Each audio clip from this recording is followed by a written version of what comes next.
Okay, so we're now going to move into a rich afternoon. We have 3 more incredible, inspiring speakers ready to share their story with you. And one of them, who's next, is Laurie. And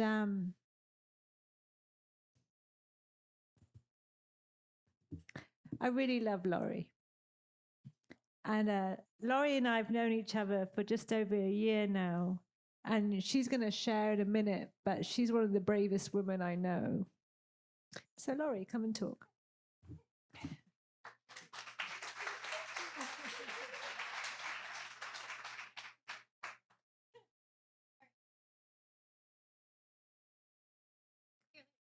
Clearly, I'm going to need one of these if that's how she starts me off. All right. First and foremost, you guys you're just beautiful. The beautiful crowd, and I am honored to be here. And I don't say that lightly. It's kind of like when Joe and I were doing our little segment, it was kind of like unnatural for me to say, "Oh, I'm so honored to be here." But this time, like, I really mean it. I know what it took for you guys to get here. I know what you had to sacrifice to be here. And for someone who knows that life can sometimes be hard, I know that that is really something for us to be thankful for, that we could all gather here today, because it really is about community. And I love everything that our speakers have presented today. It's resonated with me and what I'm going to share with you today. So one of the things that I want to say is most people would think that we are crazy to be sitting here right now. Most of the people in our life don't understand what we're up to. They might know you have a business. They might know that you kind of do some stuff. Like when I say to my parents, "Oh, I'm going to go and I'm going to speak on a podcast today." They're like, "Well, what do you talk about?" Like, you're doing what? So just get that I see you and I get it. One of the things that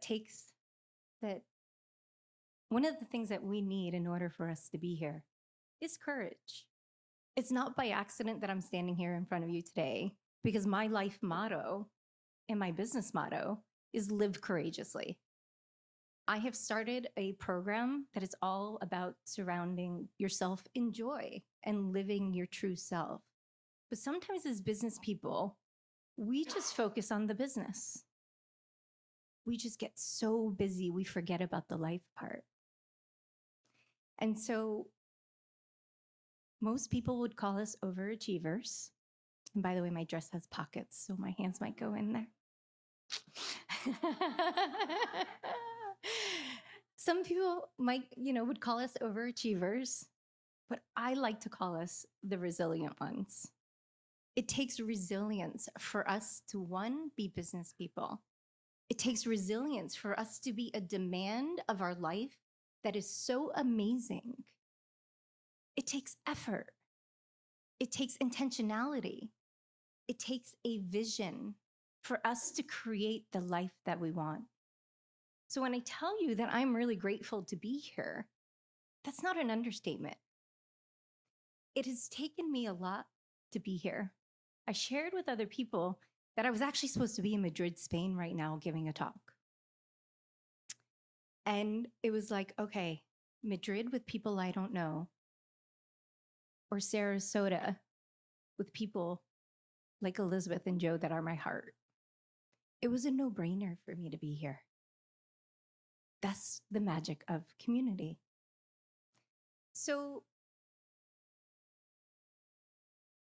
as humans, we always think that it needs to be hard for us to be accepting of something.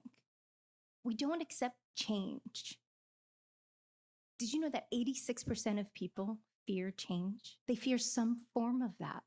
So whether it's fear of changing your career, fear of changing your hair, fear of succeeding, fear of failing, fear of living full out, fear of looking bad, fear of dying. Well, I know something about that. Joe, you set me up. I know something about that. When I was 40 years old, I had my career, like my dream job. I was working for one of the best cancer centers. I had strived to do that. It was like, I was so proud. And I was actually helping them set up their Center for Precision Medicine in this world-renowned institution that came after me and offered me the job 4 times. I kept saying, no, I'm not going back to Boston. No, I'm not going to do it. I have my dream life here. I'm on the beach. I'm good. And it kept coming back and it kept coming back and it kept coming back. And I didn't know why. So one day I'm like, okay, universe, why do you keep giving me this job? They could have anybody that they want. Why are you sending me back to where I've already been? And I was with a friend having coffee, and I had my acceptance email, and they pressed send for me. And I was like, oh my God, what did you just do? But what's done is done. I had already turned them down. I said, yeah, I'll take it. And then, no, I'm not going to do it. Yeah, I'll take it. No, I'm not going to do it. Like, they were going to think that I was crazy. So I'm like, okay, professionally, like, I have to show up. So I sold my 27 square foot home on the beach that I was living my life, paddleboarding every day, to sell all of my belongings, my car, to end up in the middle of Boston in a 500 square foot apartment. And I was like, okay, I'm here. So life happened, work happened. I just dove in 2 feet first, and I helped them set up this amazing center where they use genomics to care for cancer patients. And we were supporting drug validation. And I was really proud. And I was at the front line with metastatic cancer patients, helping them get the best care. So I went to my primary care physician and I said to her, Doc, I know I didn't go for that mammogram. I got it. Like, I'll make it happen. And she's like, Lori, you're in the best shape of your life. You have no family history. They just changed the guidelines to 45. You're good. You just bought yourself another 4 years. And I'm like, I work with cancer every day. Like, I'm a physician assistant in pathology. I'm a pathologist assistant. We study oncology. It's what I've done for 20 years. It's what I know. And so when she's telling me that, I'm like, okay, yeah. And then I got busy again. I went back to work and I forgot about it until I woke up one morning. And today we've talked about divine intervention. I woke up one morning from a dream that I was riddled with cancer. My hands were shaking as I was dialing the phone. And I called up my best friend and I said, please make sure I make this appointment. So you never, oh, I'm sorry. So you never go and get seen where you work. Like, that's not what you do, right? You don't want anybody to know what's going on. So I called the hospital across the street. They happen to have an appointment the very next day, which never happens. So I go there, I get my mammogram, I'm good. And then they call me back, Laura, we need a better image. Okay, I go back. I'm used to doing this. I look at images every day, no big deal. I go, I get another mammogram. They do some cool 3D contrast. And they're like, we're gonna throw an ultrasound in there. Yeah, no problem, don't worry about it.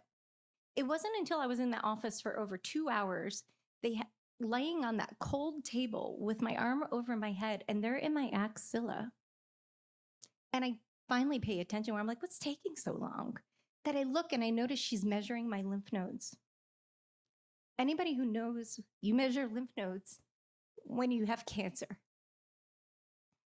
So I'm like, what the hell is happening? They didn't need to tell me, I knew. And I also know why they have those really pretty, beautiful lights above your head. Like, I never got it until that moment where I'm like, oh, that's why that's there. Oh, I get it. So as I sat there and I was like, okay, well, if I don't make it out, then this is the will I'm going to write. And then I'm like, and what do I want to do with the time I have left? And I started literally creating the life that I wanted. All of the things that we say, someday I'll do it. Right? So I was like, I don't want to live here anymore. I want to go and be by the beach like I always said I wanted to. Whew. I just want to tell you the power of this room is that I've shared this story many times and I've never cried because I get that you guys get me. So thank you for that. So I'm sitting there creating this life in my head of what I'm going to do. But I needed to figure something out for money. I just spent my entire life building myself up to this amazing career that I loved, that my ego would not let me get rid of. It would not. It held on so strong, but I'm like, I can't do this anymore. I can't go and be with metastatic patients and they go cry in the elevator in between their visits. So I'm like, all right, something needs to shift. So I went out into my community for somebody that I trusted, and I'm like, hey, you always wanted me to go and work in industry. Maybe now's the time. So I didn't really tell anybody. I didn't tell anybody for a year what I was dealing with because I didn't want to hear the pity party. I didn't want to hear anything negative as I was trying to heal my soul. So I'm getting treated where I work until I actually went and created a new position for myself. And as I'm sitting there, I know where to park. I know where to eat. I know where to get a cup of coffee. I know the language. I know the process. I know the treatments. I know everything. And I was still completely overwhelmed. I said to myself in that moment, if I feel that way, and I've spent my entire career here, how the heck does anybody get through this? So besides pivoting into another position where I didn't need to be patient facing, I then realized I need to be a contribution to people. And that's where my coaching business was born. I bravely stepped into a world that I didn't know, and I'm like, I need to help people. So when I started helping cancer patients, that once your resources go away, unless you're really a demand for them, I stepped in and I helped them recreate their lives when their lives were devastated by it. And it's still what I do today, but now I've morphed into more things like women over 40 undergoing menopause, because right now I'm being chemically induced so to shut my ovaries down. Because even though when I went to, my first phone call was to my boss because he just happened to be a breast oncologist. Talk about the universe setting you up, right? Like they knocked it out of the park. I was in surgery within 2 weeks. They told me I was cured. They're like, go live your life, take this drug, go live your life.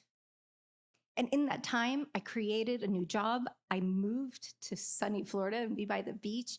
I married my hunk, which marriage was never going to happen, never going to happen. And I created this amazing life. Up until the point I had a blood test and the numbers were kind of weird. But I'm like, I'm at my 5-year mark. What do you mean? And I went for tests and I went for tests and I went for tests. And they're like, well, you have metastasis now to your spine. So I'm standing in front of you today as a stage 4 metastatic cancer warrior. I don't call myself a survivor because that doesn't serve me. But Joe, you really got me good, Joe. So I'm telling you all this not to feel sorry for me. I actually don't share this with people because I hate the pity. I'm not about that. I'm about living my life to the fullest every day. So when you have something hard that comes your way, there's 2 things you could do. You could either let it just drown you, or you rise up. And I choose to rise up. And this is how I've done it.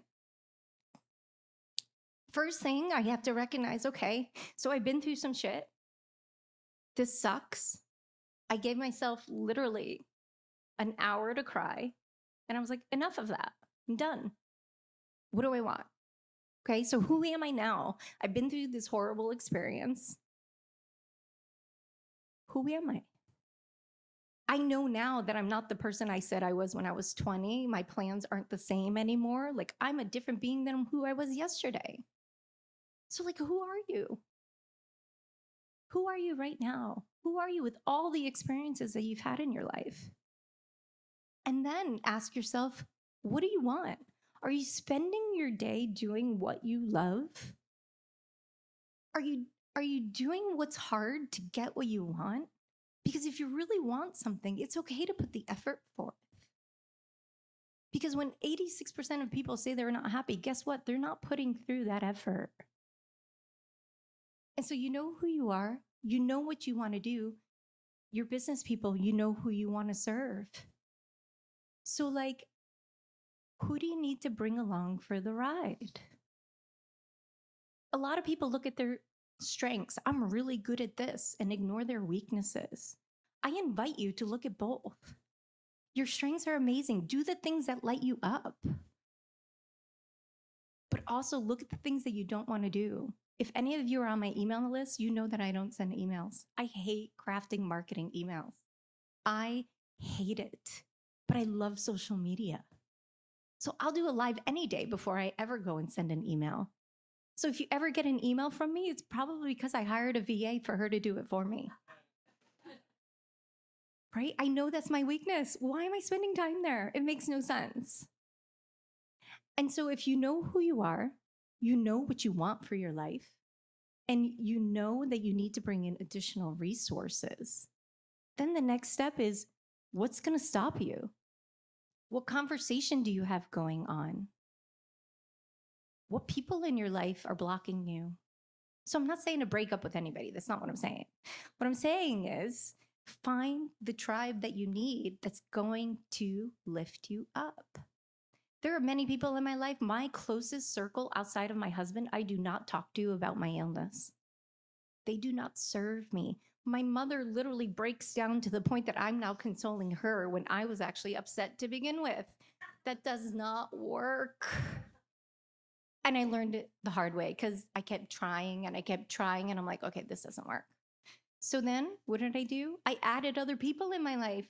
I now have people I could go to when I am just down and just need a little bit of support. That's what this room, why it's so magical, is because we can be that for each other.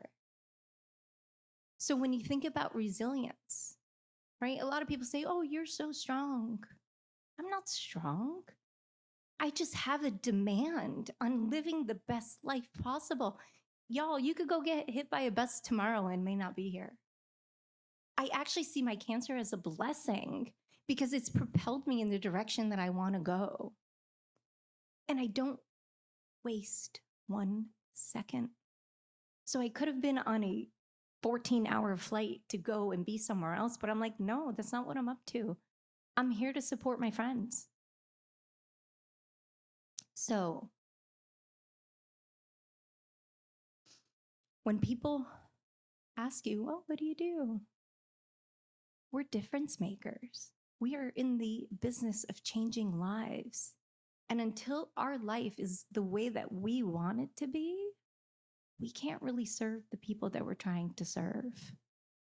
So when I have coaching clients and I'm on a call with them and I'm starting to get confronted in that little noise, you know, how many of you like have those interactions, right? And you're like, oh my God, this is me. And oh my, right? Like I jot it down because I'm like, hey, good news. That's another area where I need to heal. So when you have a conflict with somebody, when you're not your best self with somebody, when you're not as great with somebody as you normally are, then look at it as the gift of like, there's growth to be had there. Let me get to work. So in a world where 86% of people are actually unhappy, and there's only 14% of us that are willing to do the hard work to get the amazing life that we want, the vision that we created, whether it's through vision boards, meditation, or dancing. I ask you, what percentage do you want to be a part of? I am Lori Marini, and it's been an honor to be here with you today. Thank you.